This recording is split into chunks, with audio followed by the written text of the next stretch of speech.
hinayaan ng ating o inyong presidenteng Bongbong Marcos. Patay tayo dyan.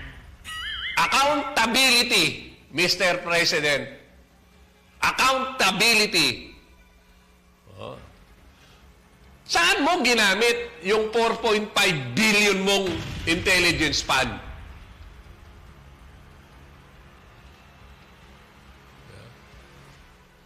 Noon pa man, sinasabihan ka na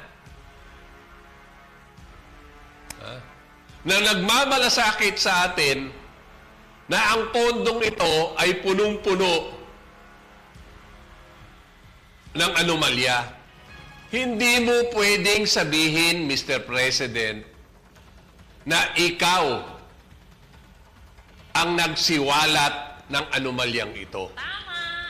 Baka nakakalimutan mo, bago pa ipasa ang budget na yan, sinasabihan ka na ng mga ekonomista natin na ang daming anomalya sa 2025 budget. Pero anong sinabi mo nga? Ang sinabi mo, pinagpuyatan mo, binasa mo, at wala kang nakita. My God. Ilang beses na ba naglabas ang Supreme Court na yung mga unfunded program ay unconstitutional? Di ba? May magpapile sa iyo ng impeachment. Mga totoong tao, walang kinikilingan,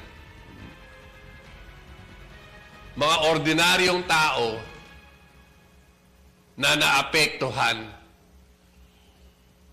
sa pagpapabaya mo sa iyong tungkulin. Correct ka dyan.